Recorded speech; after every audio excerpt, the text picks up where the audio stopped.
Welcome to the Bold Analysis.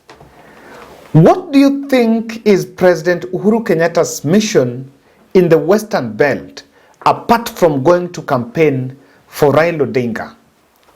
Because the decision by President Uhuru to camp in Western for the last 2 days, cutting, this is like 5 days to the general election, is not just by coincidence or just a planned meeting without some objectives. Because after President decided to thrust his weight in these campaigns, of course, every move that he makes must be strategic. I am trying to ask this question because in Western Kenya and in Nyanza, in the Kisii regions, are among some of the areas that you can consider as Raila Odinga strongholds. So someone would expect that perhaps President Uhuru Kenyatta would head to the northeastern side, to maybe the Mandera, the Wajir, the other areas and some parts of Mount Kenya, especially Mount Kenya East, to drum up support for Raila Odinga. But having followed the meetings, I can point out that President might be acting on a classified intelligence that received about the plan by Deputy President in the Western Kenya region. When in Kisumu, President Uhuru held closed-door meetings with elected Luo leaders. That was in Kisumu State Lodge. And remember, he just flew to Kisumu after launching, I think, Ringiti Stadium in Kiambu. After that, I think he spent in Kisumu, then again flew, and today was in Kisii State Lodge, addressed a meeting in Kisii State Lodge, and after that flew and also had another meeting in Gusii Stadium, where he came out and endorsed the political leadership of the Gusii region. And to my understanding, the president had some strict objectives to achieve in Western. Now, I followed his speech today when he was speaking in Bungoma. He spoke passionately about supporting Raila Odinga and was pointing out that the way to go was Raila way. And the goodies that Musalia Mudavadi and Wetangula were promised by Deputy President were not goodies that were going to be achieved.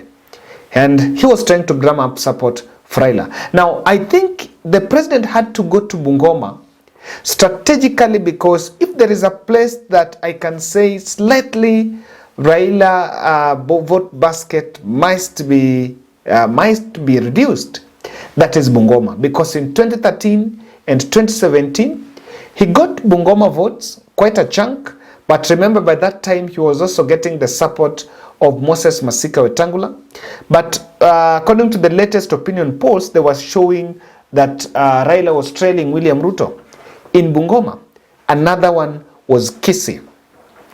Kisii County, there have been two incidences that I can relate to the president to there. When Martha Karua was there was that explosive, I don't want to say explosive, I don't know what it was. When Martha Karua was addressing some rally there, that was last month, by that time I remember was in Kisumu, and it was a security scare. It later came out that local politics were at play. But no one have ever known what exactly happened, the fate of that gentleman.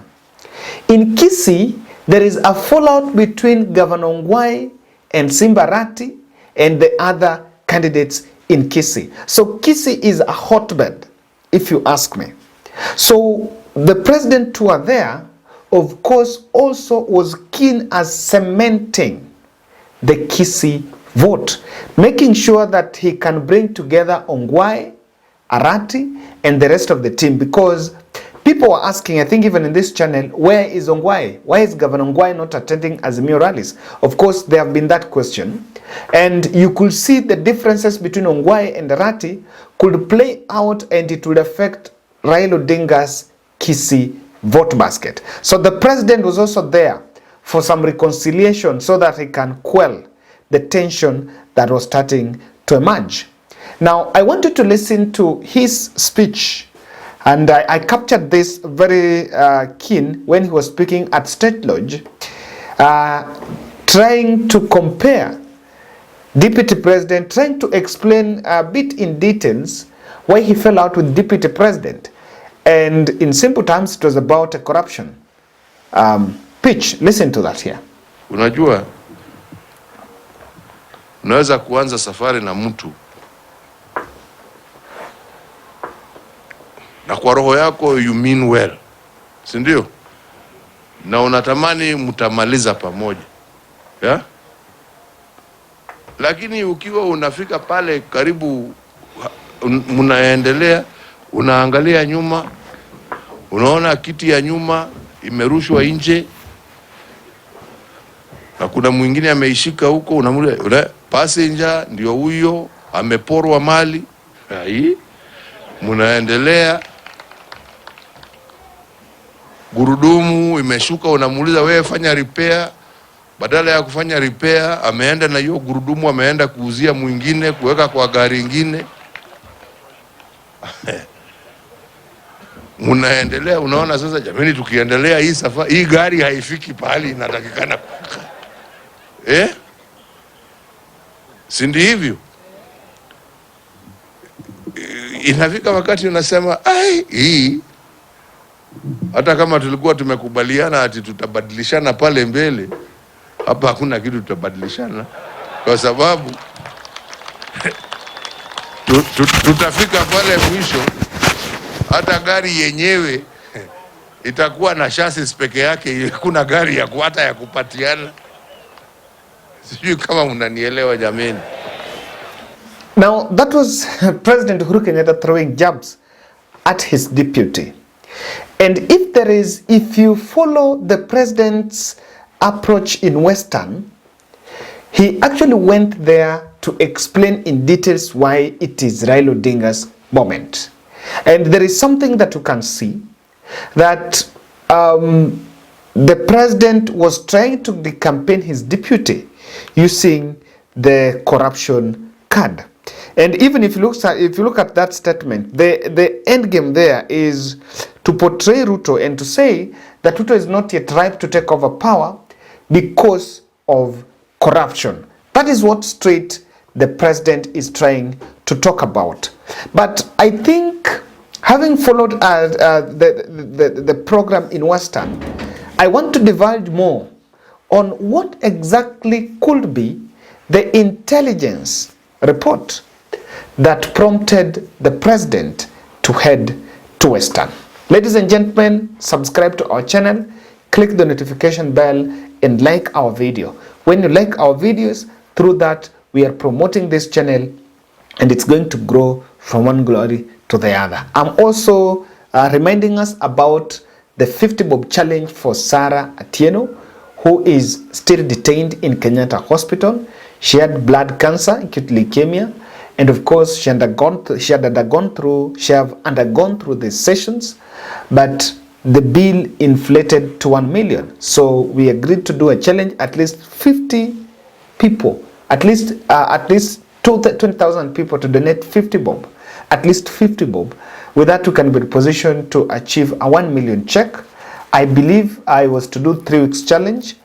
As I can say now, we have collected 400,000. This is collective of what is in my line and also what Sarah, people that have been reaching out to Sarah. So let's continue. That's week 1. We were targeting 3 weeks. I believe this will be achieved. In fact, we'll even surpass the target. Now, kindly reach out. My number is 0710 62 78 89, and you can also reach out to Sarah. Her number is 07 16 357 360, and of course we will have to make an impact. The feeling of President Uhuru Kenyatta campaigning for Raila Odinga in the Western Belt gives voters some goosebumps. Sorry. It creates optimism that power can be handed over to Raila Odinga. And this is not, I want us to be very realistic here, that for the first time since 2017, that's when I think my eye was open enough to see how things go. I have never seen any Kikuyu political leader going to campaign for Raila Odinga in Western Belt. This is not about Kisumu, it's not about Nyanza, even in Western, even in Kisii, that has never happened. Let's just face the truth. In 2007, it was Joe Nyaga, and Joe Nyaga had low profile in Pentagon. In 2013 and 2017, in the NASA coalition, both CORD and NASA, President Raila Odinga did not have a face of anyone from Kikuyu Nation. So this image of Raila, of President Uhuru Kenyatta going to campaign for Raila is very big. And I can tell you, the president rushed to the Western Belt to stir turnout. By the way, they must turn out. You must come out in your numbers. I remember when the president was talking in Moroni, he was telling them that go out and vote. So that one is a very good image. And number two, when the president goes to campaign for Raila, it can be subjected to different interpretations. There are some people that would understand that the power is moving from the mountain and is being brought to the lake. And if Raila wins, that will be it. So it has been time for the others. Now with the president there, he can galvanize the Western Belt for Raila Odinga on that ground that of course they have never had the presidency. And I want to believe in some of those closed meetings, maybe one day we will find a reveal on them.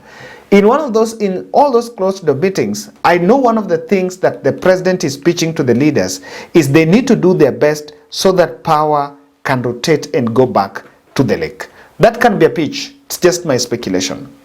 The president, if you followed, you will realize that he has some very strong pitch on the need for peace. The need for peace is very important, and I see perhaps there was a classified intelligence that in any case, maybe Raila Odinga would win. There were undertones of causing disruptions. By the way, let us just say the truth here. Even if Raila is to be announced and the Ruto team are planning some illegitimacy disruptions. Now those illegitimacy disruptions cannot succeed in Mount Kenya. No one can come from Mount Kenya. No Kikuyu will go to the road to shout. No. In fact, I can tell you that that is not going to be possible. The only place that they can manipulate is the Rift Valley side, and at least people who border Rift Valley. So I think the president went there under classified, from instructions of classified intelligence to try to intercept and of course quell, because I remember he was talking in Kisii, was saying that mtu akishindwa wewe tulia tu, time yako itakuja utapata mwaka ingine. I remember the president speaking passionately about that. So that is something that I can see in that. Now the strategic retreat to Western was a very thought strategy to campaign deputy president nationally without, or rather with less impact of antagonizing William Ruto supporters in Mount Kenya. What has been the campaign model for Rigathi Gachagua and the team is anything that the president says, even if the president is addressing the nation, it will always be localized and commodified to be a central Kenya issue. Even if the president was to rise today and say Kenyans should go and vote peacefully, they must find a way that they push the president, they customize it to the central Kenya team. And one thing, and in fact, remember at some point I will do a campaign model, an analysis on the campaign model. At one point, the rallying call in Mount Kenya was actually based, or rather let's say the political bearing of Kenya Kwanza in Mount Kenya has been President Uhuru Kenyatta. And that is why, I think that's why the president has found it a little bit difficult, for lack of a better word, to go charm offensive in Mount Kenya, because anything he says, even if it is about development project, they must decampaign it on the grounds that it's not helping Mount Kenya. So this was strategic. Go to Western, you can decampaign William Ruto on that end, and of course with now the limited time, they might not find time to go to Western, but then it will also not antagonize the Mount Kenya UDA supporters. The president brings in the national vote. I think that's what everyone else who was saying the president has one vote was getting it wrong. Uhuru's corruption pitch against Ruto deflates the momentum. And I saw the video of William Ruto crying. For me, it was a gig. It will provoke Ruto's usual slander. And I am waiting for the next rally tomorrow, whether Deputy President will come out and blast. And of course, one thing, what the president has done, he's going against his deputy, but is trying to use diplomacy. Ladies and gentlemen, that's my take. Anyone from Western can tell us, why do you think the president rushed to Western Kenya 5 days to the polls?